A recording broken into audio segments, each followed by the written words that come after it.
Welcome to Planetary Gig Talk, Tales of Music and Magic. I'm your host, Jefferson Glassy, Chief Spiritual Dude of the Planetary Gig Society, whose mission is creating unity through music. And today we are not in Studio One at the worldwide headquarters of the Planetary Gig Society, but we are on site at the Silver Spring Blues Festival. It's a gorgeous day out here. We see the musicians over there in the on the stage. They'll start playing a little bit, but I have the distinct pleasure to be able to talk with a good friend of mine. I've known her for a long time. She's a great musician, a fabulous contributor to the music scene in the Washington, D.C. area. Donna Fletcher. Donna, thank you very much for being here. Great to be here.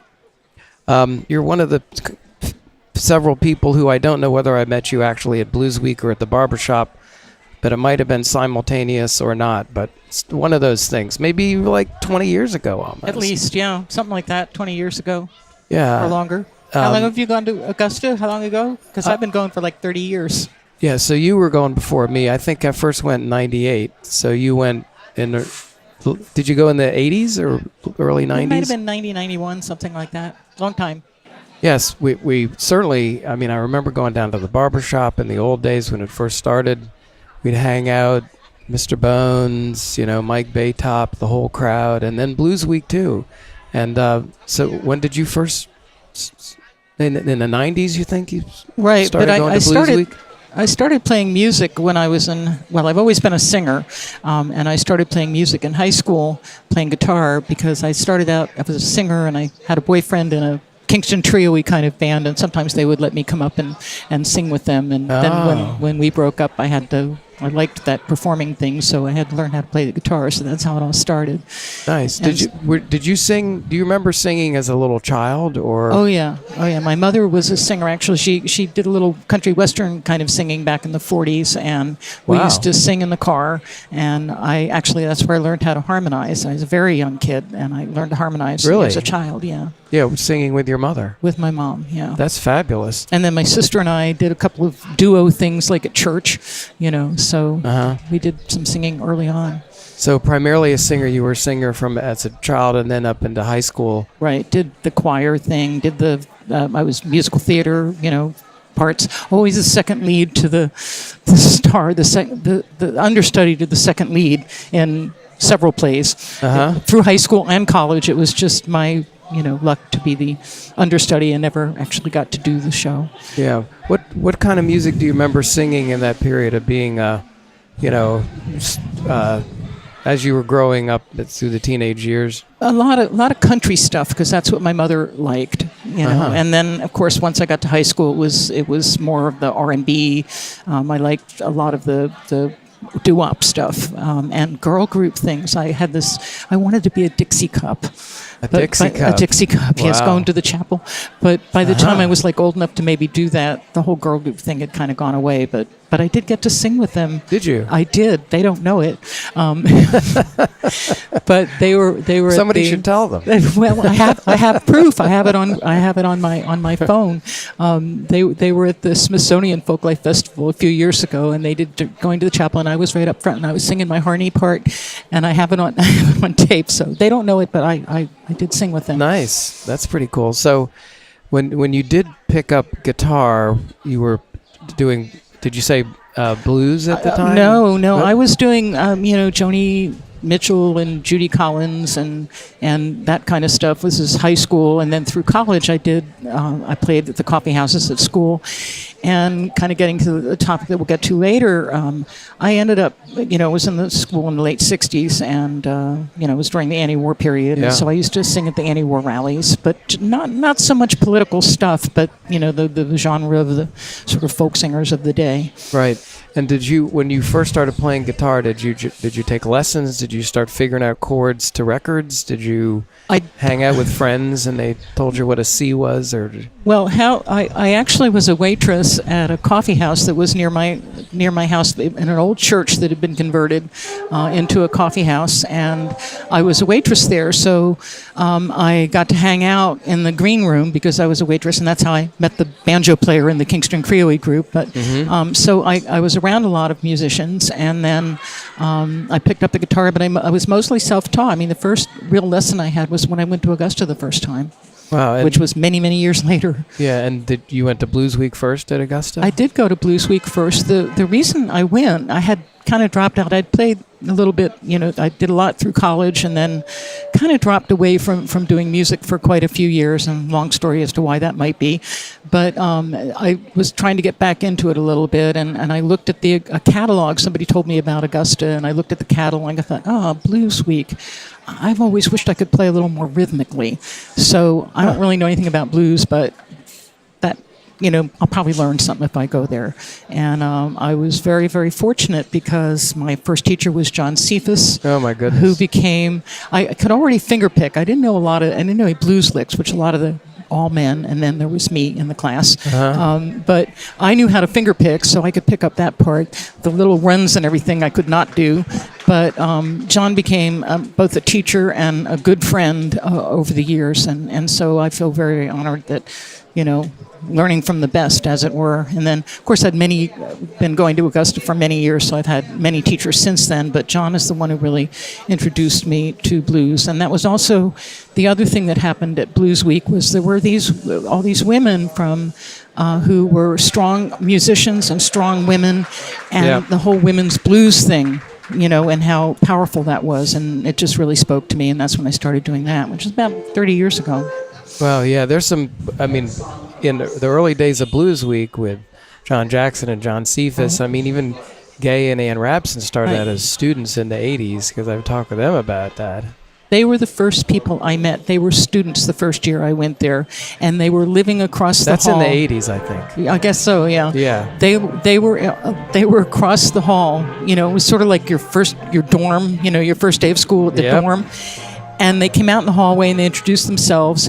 And Anne goes, "Oh, there's a piano down in the basement. Let's go play some music." I had never played blues, but okay. I went down to the basement with them, and started playing "You Are My Sunshine" a la blues. And I know that that's part of meeting them first was part of the reason I kind of got sucked into kind of the center. But I just loved the whole thing about it. And Joan Fenton, who was teaching a women's blues class, and it was just it was life changing for me. Yeah, I can imagine. Life changing. I can completely understand that, knowing the people, having been there and all that. So, but you also did some swing. You've really come a long way as a guitar player. You can pick some strings, Donna. Well, thank you. I appreciate that. I have to say that both Augusta certainly has been a big part of it, but also Archie's Barbershop. I met all the people at Archie's, and going there, and for those people who are interested in kind of improving whatever it is they've kind of taught themselves, because I was totally self-taught. I didn't know how to jam. I didn't know any of that stuff. Going to a jam, whether it's blues or bluegrass or country or jazz may be a little harder because you need to be a little bit more advanced to play on that. But going and playing with other people will improve your skills by osmosis. You will just get it without having to really work at it if you listen. Yeah. And a lot of what I've learned, both about singing and about guitar playing, I've learned just by being around really great players. Yeah, that's. I need to do a little more jamming out there. But what do you say about listening? In a lot of these podcasts, people will say listening is like the most important thing. So you have been playing, and you have a group now that you play with, and I know the Blue Panamuse. Blue Panamuse. Panamuse. And your Muse, M-U-S-E, Muse. Panamuse. And it comes from, most people ask, where did that come from? Well, it comes from, there was a radio phonograph in the 1930s or early 40s called a Panamuse made by the Capehart Company. And it was the first radio phonograph that flipped the records over.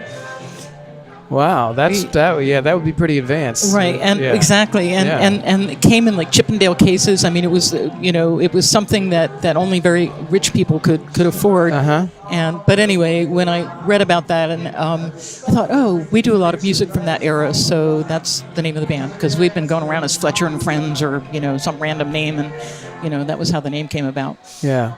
So we have known each other. We've been to concerts together. We spent a lot of time. We have a lot of mutual friends. But one thing that you've done as long as I remember is been an organizer of music events, like the Folklore Society of Greater Washington, the summer festival at Glen Echo, and innumerable things, the holiday market at Eastern Market, right? Did Eastern Market, Yeah. too. So how did you get into that? Why? When was that? Why do you do it? And it's just a pretty coul thing that you do. But why do you do it? What's up with that? Why do you do that? Well, I have a real, I will say how I got started is I had been away from music for quite a while, and I went to a Folklore Society weekend event, and there was a little showcase at the end of the thing, and I thought, well, I'll do a song, And after this, I did the song. These three women, like a posse, came up to me and, we need you to be on the folk festival committee. And they needed some new blood. Of course, this was close to 30 years ago, not so new blood anymore. But anyway, I thought, well, that's something I could do. My daughter was old enough that I could get away at night without having to get a babysitter. I was a single mom, and so I started doing that, and I've been working on that ever since.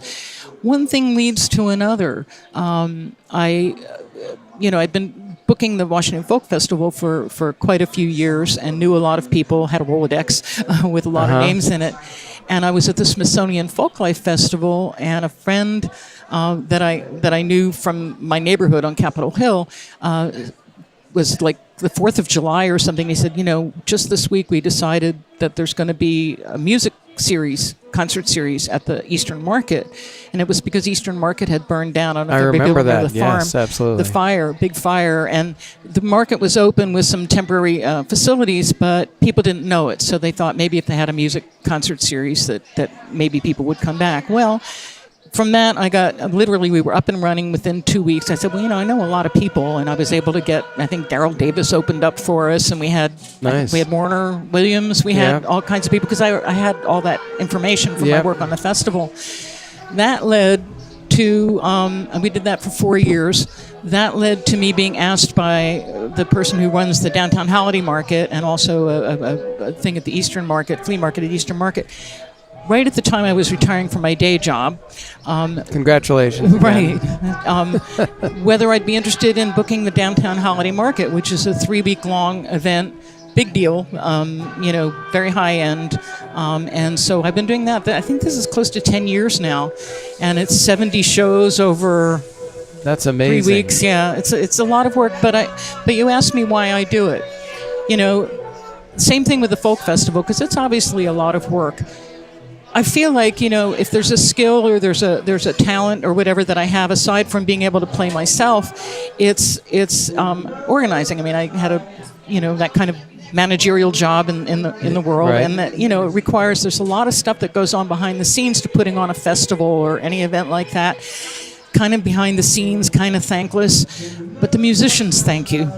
And they all, most of them, but that's my way of giving back to the community. And I think one of the things that really I really like is that I know that I have introduced people to music they would not have otherwise heard. Mm-hmm. Some of the acoustic music, international music. I've had people like on the Piedmont blues, which is a particular style of blues. I love it. Know it.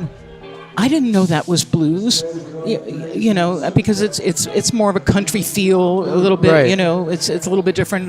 Most people associate blues with kind of the electric Chicago, bar band kind of stuff, and so, or just I've been able to book Latin and reggae and ska and swing and gypsy jazz and a little bit of everything in the holiday market, because I don't have the limitations that I do, say, on the folk festival, where we're really focused on traditional and roots music. But I have to admit that my priority or my preference is for acoustic music. I mean, it can be amplified, but that which really has a roots feel more than a lot of electronics. I totally hear you. I absolutely love acoustic guitar, acoustic playing, acoustic harmonica, the bass. I mean, we're so blessed. So many of our friends, people we know, just are amazing musicians. Sometimes I pinch myself. Right. How we've been so blessed with having these phenomenal musicians around, and I have to admit, now that I have a band with some really, really fine, excellent players, I think I can't believe that I'm doing this. I totally hear you. So, you've been around musicians for decades. You've been working with them. You've been to a jillion shows. You've seen people in audiences.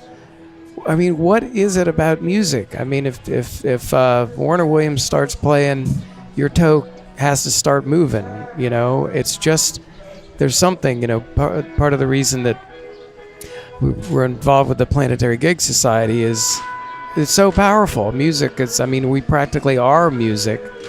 It's just so powerful. But what is that from your perspective? I mean, One of the things that I think drives me to singing blues and actually, and when I'm not doing blues and I'm doing the more folky stuff that I used to do, it's usually stuff that has a message of some kind, and it has to do with emotion. It has to do with making people feel, and I think the best music does that, whether it's an instrumental solo or a vocal or just an overall feel to it, and so that is universal. It is universal. To me, the most rewarding things, and I'm going to get emotional here now, is when I can see that I have reached somebody in the audience and they got tears coming down. Which sometimes means I have to look away because I can't keep going. I have to kind of like disengage a little bit to be able to finish. But I think if you know that you have that's the universality. And I don't even know that it necessarily has to do with the lyrical. Sometimes it does, because sometimes it's a really emotional solo. I mean, you just know it when it happens. There's like the goosebumps come and all. And I sometimes wonder how much the more lay audience gets that, but somehow they may not understand why they are feeling, but they feel. Yeah, it's amazing how much music can just get to you like almost nothing else, and it's a great reason to do what you do. Why do you think it makes you? Why do you have emotions when you listen to music? It's just.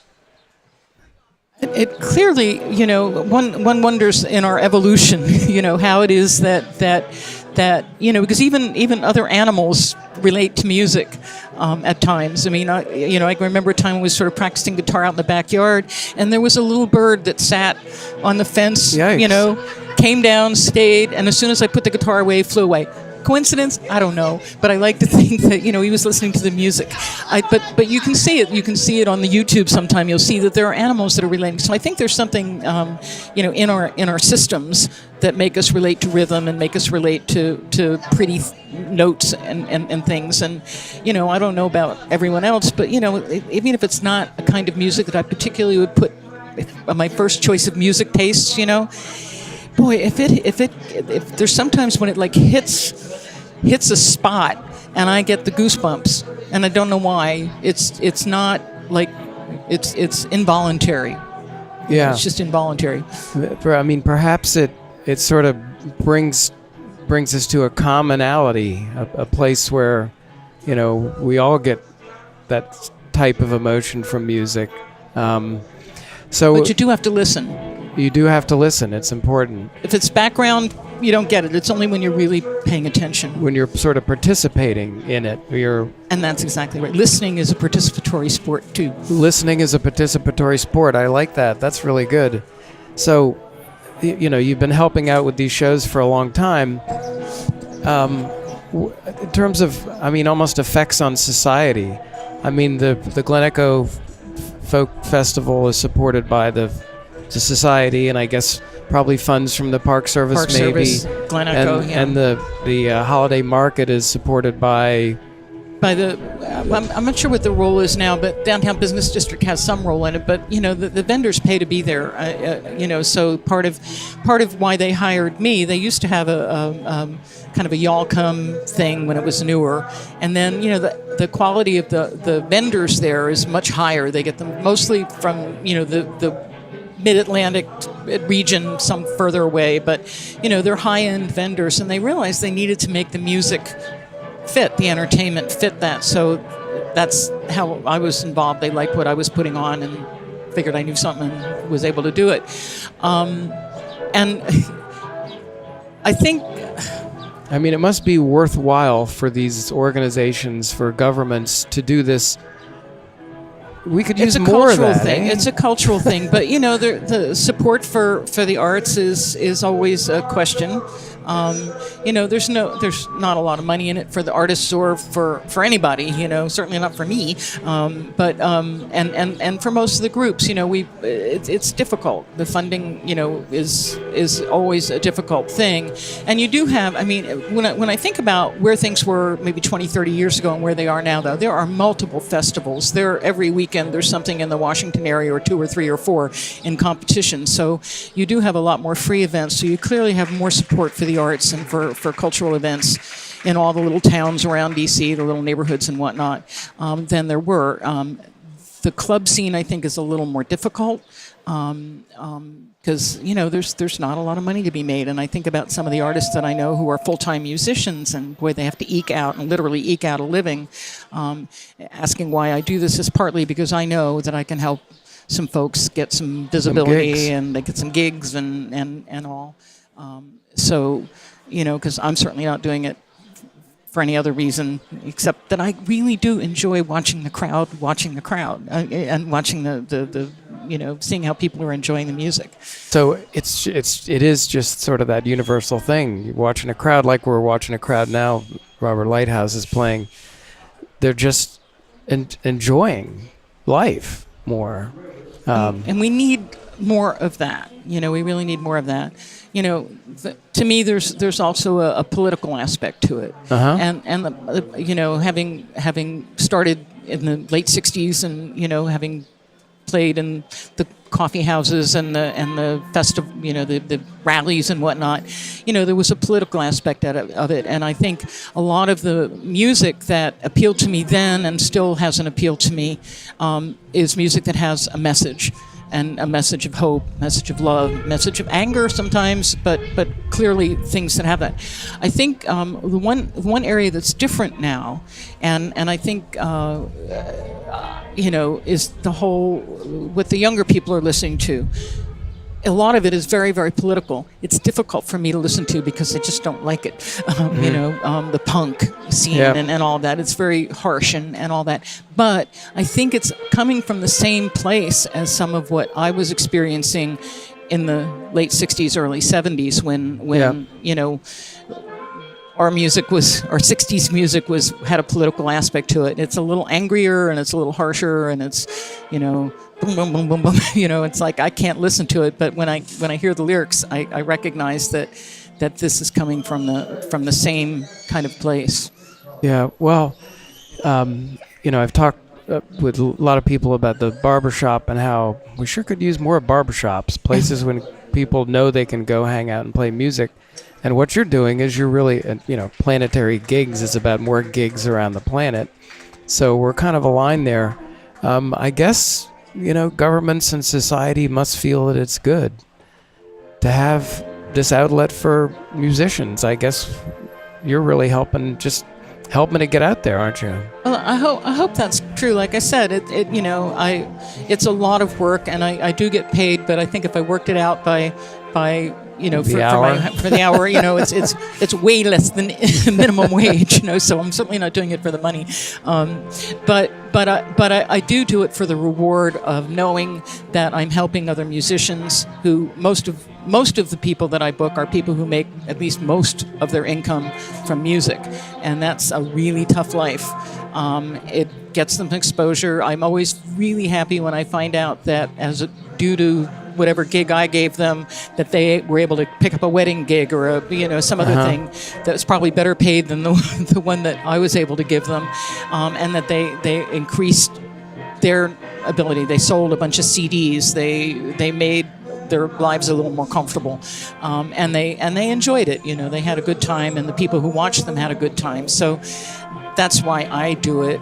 I do wish there was more support for the arts, even in the education area. That there was more music in the schools, more arts in the schools. And, because it seems like that's the first thing that gets cut. And when you think about it, what makes life worth living? That's a good question. That's a good point. I mean, it does sort of make life worth living. I felt, trying to learn a song sometimes can give meaning to my life. I got something I really want to do this next week, I think it's fabulous what you do. You've been a benefactor, a supporter of, arts and music. Do you have any other thoughts or, ideas about music, what we can do to, help make a better world out there through music? I mean, you're actually doing it. But I've known you a long time. You have a lot of great ideas about things. You're very open and welcoming, and I think a lot of it has to do with education in the schools. One of the most rewarding things I have done in the last couple of years, and I never expected it to happen, was a woman came into the barbershop one day, and she said she's looking for somebody who could do like some Western songs, and somebody pointed her to me, thinking because I have all my connections in the music world that I would know somebody. And then when I found out what she needed, I thought, well, I could do that. Well, I got to sing for I'm going to get emotional, 2 classes of kindergartners who were studying the West. Wow. And I did these songs that I didn't know. I had to have my little iPad there, and with lyrics. But these were kindergartners. They were so cute. They actually had made like a little fake fire, so it was like around a campfire. Oh. And I mean, it was just adorable. But I sang "You Are My Sunshine," because I was trying to come up with something. And one little girl started crying and asked me to sing it again. Another little girl said, "I wish my mom would sing like that to me." And then, I've never really done this for kids before, and I thought, and then, because they were sad, they were happy sad, but they were sad. And so that led to a discussion with their teacher and me, about, sometimes songs can make you happy and sometimes songs can make you sad.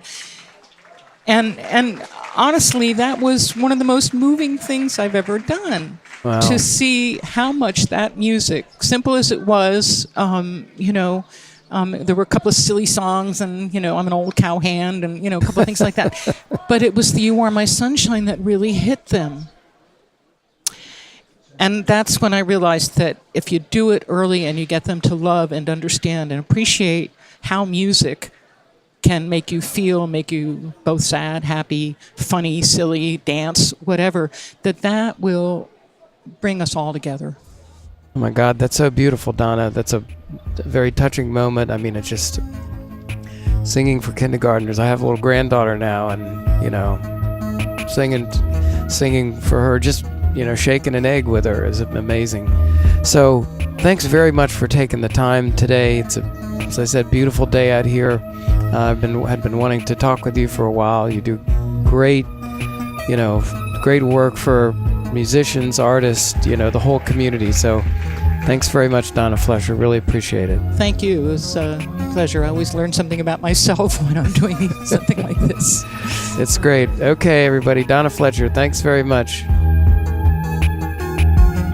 You've been listening to Planetary Gig Talk, Tales of Music and Magic. I'm your host, Jefferson Glassy, Chief Spiritual Dude of the Planetary Gig Society. We talk with musicians and others about the power of music and how we can use music to help create a better world.